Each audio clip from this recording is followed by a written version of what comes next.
Victims are always looking to blame others. Victims are always looking to cast the blame on everyone but themselves. I'm homeless. I'm in the back of my car because of what others did to me, when really, no. I'm in the back of the car because of the poor choices and decisions that I made. Helping you design your roadmap to wholeness from the inside out. This is Win Today. And now, here's your host, Christopher Cook. Hey friends, welcome to the podcast. Thank you so much for tuning in this week. Welcome to episode 248, where this week we're talking about dumping excuses, saying no, which means setting boundaries in your relationships, and living with a victim mentality. Because there's no quicker way for you to lose focus and motivation in life than when you decide to live as a victim of your past. Now hang on. What I didn't say is that your painful past experiences are invalid. What I did say is that we have a decision to not be defined for the rest of our lives by what happened to us. And the operative word here is decide. And so this week, Anthony ONeal, host of The Table, joins us to talk about dumping excuses, setting boundaries, and how to stop living with a victim mentality. And quickly, guys, before we head into our conversation with Anthony, if you're enjoying the podcast, share it. I'd love for you to send a text to a friend or a family member and invite them to listen as well. And then, you know the drill. Rate and review the podcast wherever you're listening. Here's why. When you rate, review, and share Win Today, the listenership grows. Simple as that. So thank you for listening and for doing just that. Right now, my conversation with Anthony ONeal. Hey, welcome back to the podcast. Man, Chris, thank you so much for having me back on, man. It's been a few years since the last time we've talked.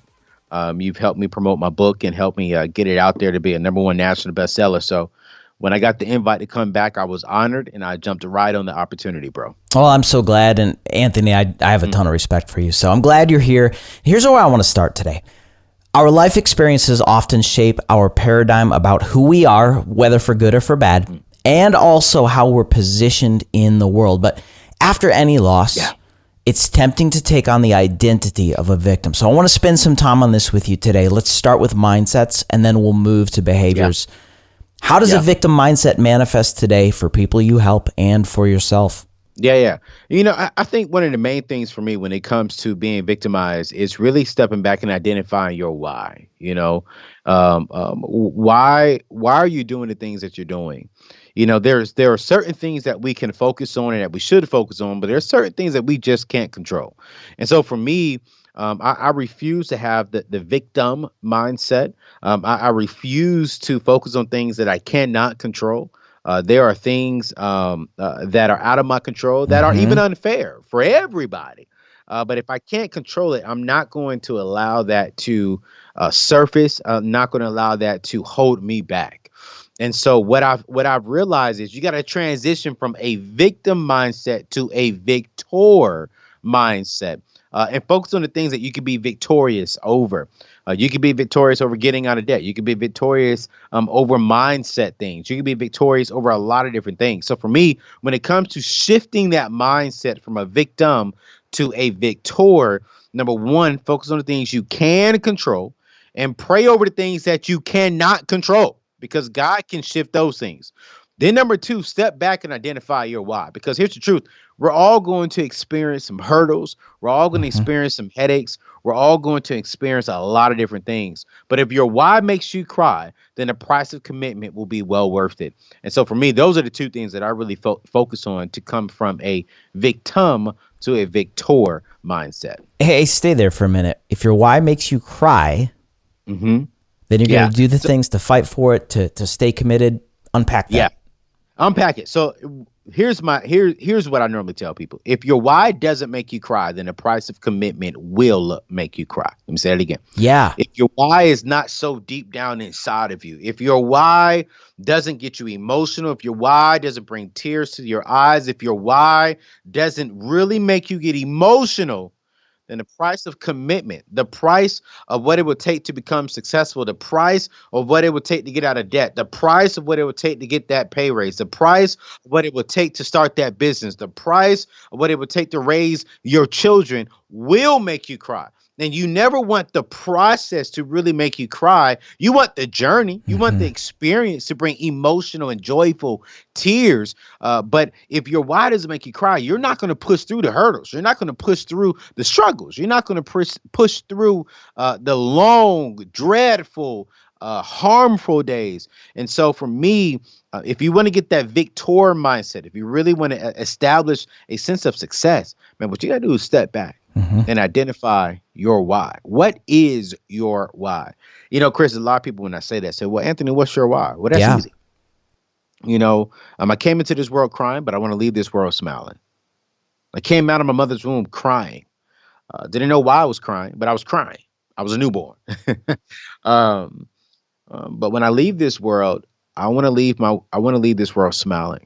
I want to be smiling because I left God happy. I did everything that I was supposed to do during my time on this earth. I want to leave this world smiling at my wife because I'm leaving her with peace, with joy. I'm leaving my family with wealth, with land, with freedom, with options, with a legacy. And I think that's where when I really start to think about that, my why, I get emotional. You know, if my parents were to pass away today, they're not leaving us with much, just to be honest. My parents are amazing people. They fought well. They've done well. But they're not leaving us with anything. And I refuse to allow that to be my thing for my kids. And so every single day when I wake up, I'm reminding myself of my why. I am reminding myself of why I am doing the things that I'm doing. And that's pushing me through the days that I don't feel like doing certain things. I don't feel like going to the gym. I don't feel like coming into the office. Yeah. But you know what? My why pushes me through those days. And I'm so grateful that my why makes me cry. I love that because you started exactly with mindset, with fundamental narrative disposition, because that takes us right into behaviors. And I really believe that our perspective about our position in life, as you said, victors, more than conquerors in Christ, our perspective about our position creates the posture by which we live every day. So we start with mindset, and that affects behavior. How do people with a victim identity act? What's that posture look like? Man, you know, I think when victims are always looking to blame others. Victims are always looking to cast the blame on everyone but themselves. You know, I remember when I was homeless, sleeping in the back of my car, and I had $35,000 in debt. You know, I blamed my friends because I spent all my money on them. I blamed my family because they wouldn't allow me to come back home. I blamed God because, I mean, how are you going to be my God and you're allowing me to be homeless? I blamed my professors because they didn't allow me to make up some homework assignments. I blamed McDonald's for not giving me that cheese on a double cheeseburger that I requested. You know, victims tend to find the things that really, really, really focus on everyone but themselves. But when we really step back, I had the victim mindset that I'm homeless. I'm in the back of my car because of what others did to me. When really, no. I'm in the back of the car because of the poor choices and decisions that I made. I didn't have to swipe the credit card to impress her. I didn't have to make that decision to get kicked out of school. I didn't have to do these things to be popular, to be accepted into culture. I made those decisions. And so for me, you know, I think victims look to blame the problem, check this out, and the solution on others. So they blame the problem on others and they expect them also to fix everything around their lives. And so for me, I just no, man, I couldn't blame everyone and also expect them to fix me. No, I had to fix myself. And that was one of the first things that I did when I got out of from being homeless. I fixed my own mindset. That's good. I realized that the caliber of my future would be determined by the choices that I make today, not by blaming it on someone else, not by expecting them to come over here and rescue me and to save me from the foolish decisions that I made. No, I said, hey, you know what? I'm going to focus on things that I can't control. And one of the things I can't control is my mind and my direction. And I changed that. And I went back home, apologized to my parents, and owned up to everything and the bad decisions that I made. So victims look to blame others, and also victims look to have them be the reason to fix their situations. So when we want to make a change, where's the first place we need to start? Well, I believe we need to employ some self-awareness, some self-knowledge, and look at ourselves in the mirror. It's the first place to start. Yeah. It is. There's an area of victim mentality that I want to spend some time on with you, and it's entitlement. Now, I can look back at seasons of my life where there was tremendous pain and tremendous loss. And because of that, there is a temptation to buy into the fact that just because this happened, I'm entitled to something else. It's not true. How's this played out for you? You know, to be honest, man, I've never really experienced an entitlement situation within my life, because I grew up with 4 loving parents who said, Anthony, you need to work for what you're going to get. You know, you're not entitled to nothing. You get out there, you work. When you work, you get paid. And if you don't work, you don't get paid. If you don't put in the work, you're not going to get paid, whether that's money, whether that's relationships. It even comes down to relationships. You know, I can't expect someone to be my friend if I'm not willing to put in work to maintain the friendship.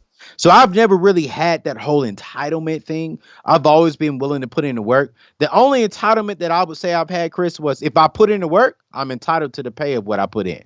You know, that's the only entitlement that I have. 100%. So, you know, but outside of that, if I didn't put in the work, then no, I don't have any entitlement. But if I put in the work, if I put in the hard hours, if I sweat and I grind it, then I expect returns for my time. Well, that kind of probes a question, and that's about living free. Yeah. It's why I respect you so much, because one of the things as I listen to the table and listen to the conversations you have, even when you sit on Dave's show, you're always pointing people to an opportunity to freedom.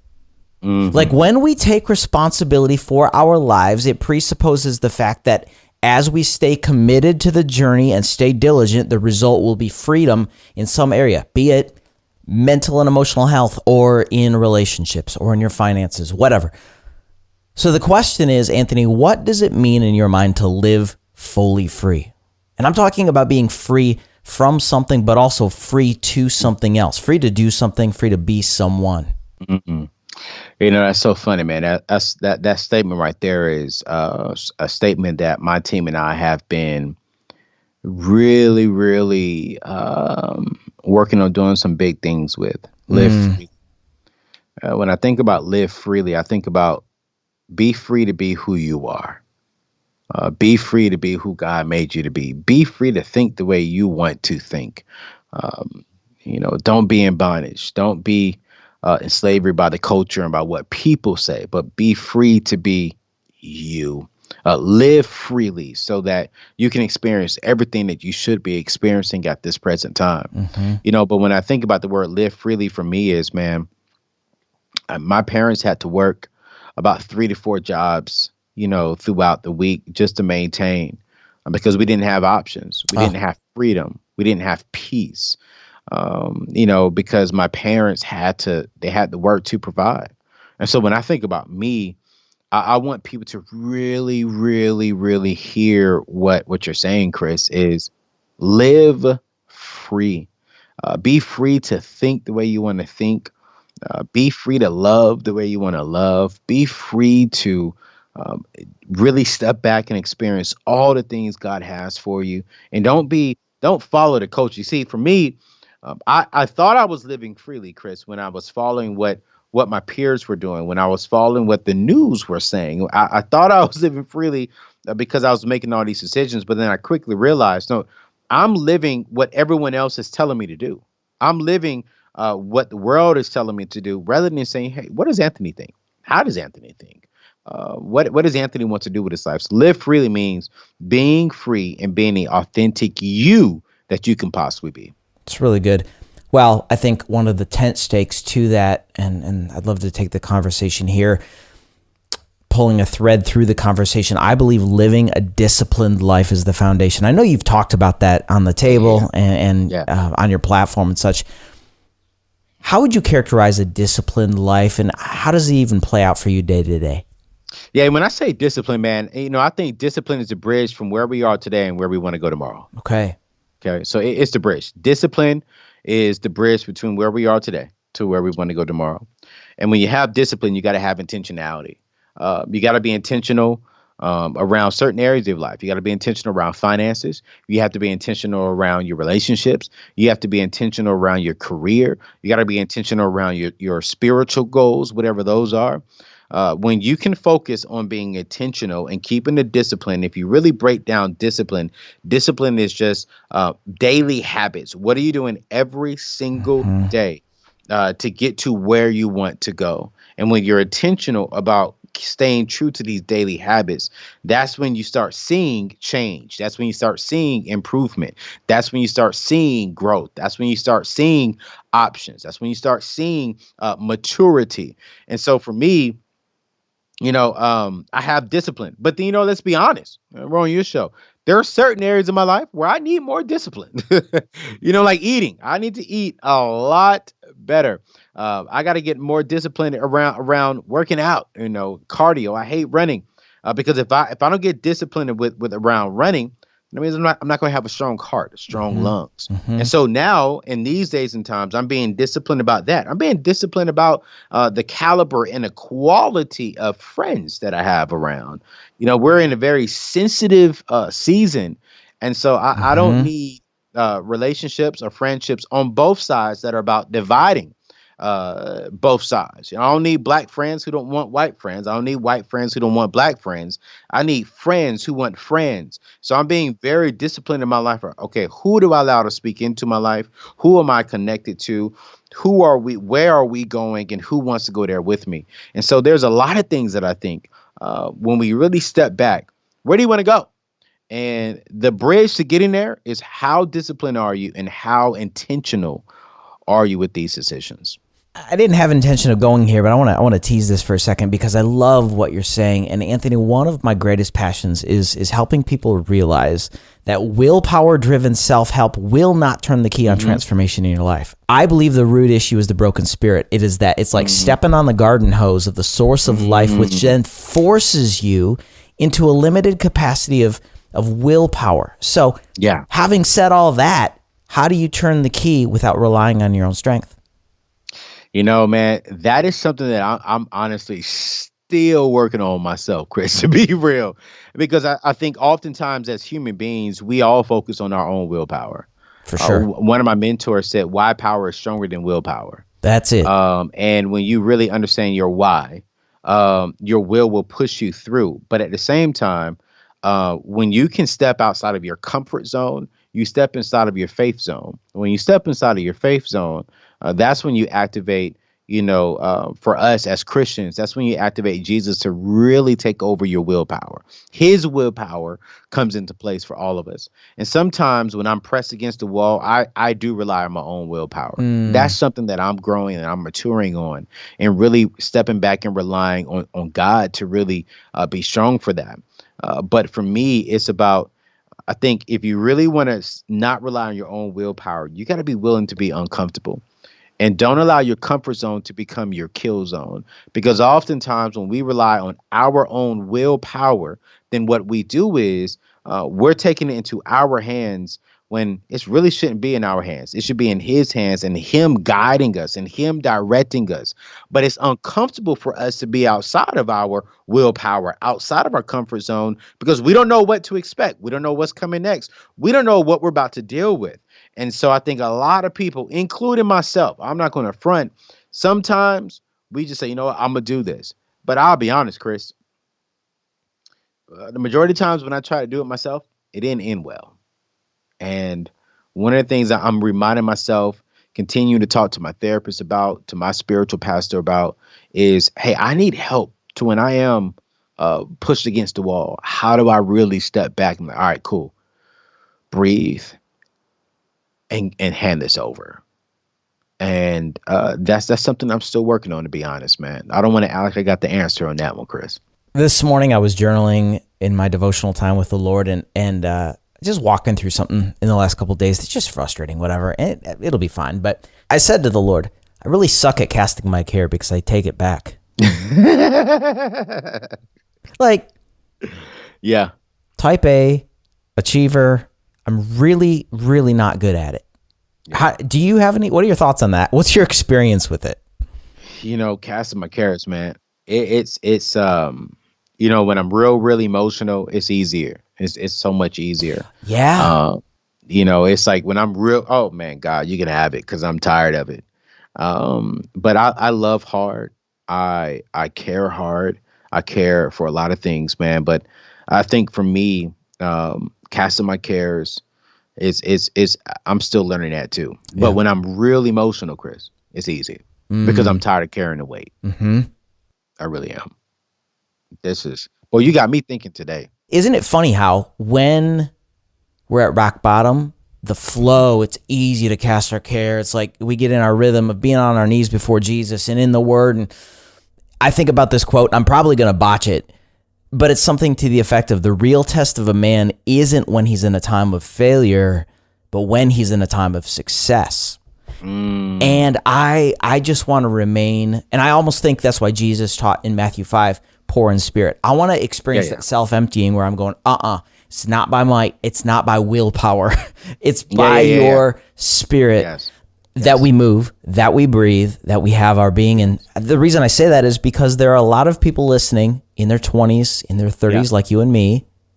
Yeah, yeah. And I think what I want to say to all of us, if we are all just kind of sitting around having a cup of coffee, is I think there are some choices we can make, things we must do at this stage of life, and we don't have the time today to unpack 5 specific things you talked about on the table, and we'll link to the podcast and all that in the show notes. But talk to people in their 30s right now, 5 things we have to do in this season of life, maybe through the context of what we've been talking about.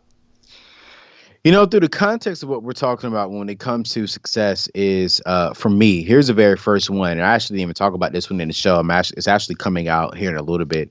It's be fearful. Practice being nervous. A lot of people think when I get on stage in front of 10,000 people or when I get on TV in front of millions of people that I'm not nervous. I've never walked onto the stage. I've never walked onto the platform. I've never walked into this building. I've never gotten on my show, and I've never gotten on the Dave Ramsey show and not been nervous. The moment that you feel as if that you got this, that's the moment that you do not have it. Every single day I am nervous because I want God to speak through me. I want God to know that I am his vessel. I want to make sure that I am saying the right words to impact the one life that I am called to impact during that particular assignment. So I think one of the things now that young people, especially in their late 20s and late 30s, are, success and more money exposes you even more. And so if you really want to be even more successful, practice being humble in the season of success, because that's when God can see, okay, can I trust you?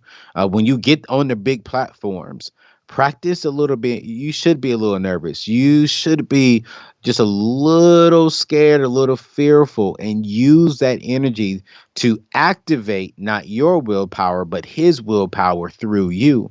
And I've learned every time I activated that man's willpower through me on stage, on TV, those have been my best hits, my best time encouraging and inspiring hundreds and thousands of people, because I was nervous. I was a little concerned. I didn't want to fail him. I didn't want to fail the people that needed to hear this message. I didn't want to fail the people who came hungry to learn how to change their life when it comes to money, when it comes to relationships, and when it comes to success, or when it comes to starting a small business. So that's one thing. We don't have time to unpack all 5 of them. Right. But it's like, man, the very first thing I want to tell young people and all people is it's okay to be fearful. Don't be fearful of man. Don't be fearful of things, but be a little fearful internally that you do not think that you got it all. Because the moment, like I said earlier, the moment you think you got it, you actually don't have it. That's powerful. One of the things I think all of us are challenged with in that is learning how to make the right decisions for the right season. Because we could make the right decision in the wrong season, and it has a totally different outcome. And so there requires within us, number one, as you said, a leaning upon the Lord with all of our heart, trusting not in our own selves. Yeah. So there's a one-word complete sentence that allows us to do this, and the word is no. How do you say no really well? How have you learned, and are you learning to just set boundaries, to actually say no, to keep in line with the call of God and like what He has on your plate? Man, you make me want to lean back in this chair, Chris. I mean, that's so good. How do you say no? Let me tell you how you say no. No. I mean, literally, this is what I do. I get in front of my mirror and I say no. I practice saying no, because if you don't say no, you're saying yes. And man, listen, I've thought I said no by saying nothing, but I actually said yes to people. I've actually said yes to things that I should have said no to. And so you really, and it goes back to your why. If you have a clear why, which directs you to where you're going, it's easier saying no. Now, let me be clear. It's not easy saying no. It's not easy telling myself, no, I can't get that Gucci backpack. It's not easy telling my friends, no, don't come around me gossiping about others. It's not easy telling my friends, no, I can't do this. It's not easy telling the enemy, telling the devil no to this temptation. But when I have a clear why, when I know why I am here, where I am going, when I know whose I am, Let's go. It is easier to say no. Now, am I gonna feel that no pain? Absolutely. That's like the other day. I'm on a new workout plan, man. I'm eating. I love working out, but You're killing it, dude. What you post on Instagram was like, let's go. man, listen, man. I love going to the gym, but let me tell you what I do not like. I do not like eating clean.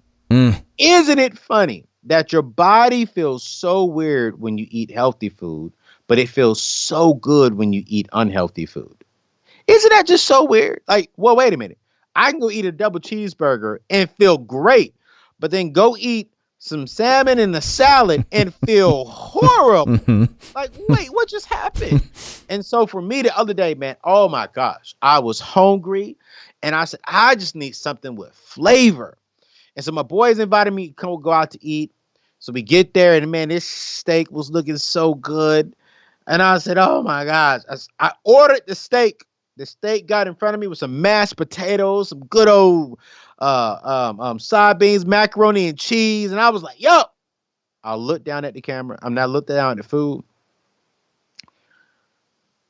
And I said, no. And I ain't gonna lie, a little tear came out my eye. I called the waitress back. I said, hey, I'm so sorry. I'll pay for it, but I can't do this. She's like, what? Isn't that good? I said, no, I'm on a diet and I better eat right. Can you just bring me a piece of salmon and a salad, please? And it was hard. And you know what's so funny is when I got done eating that salad and that salmon, I felt so good that I could say no to my flesh, that I could say no to my desires, that I know that decision got me one step closer to my goals and to where I want to go. If I would have ate into the other meal, it was taking me 10 steps backwards. And I think for me, when you have a clear why, when you really know what you're doing and where you're going, it's going to be easier to say no. And you just got to practice saying no.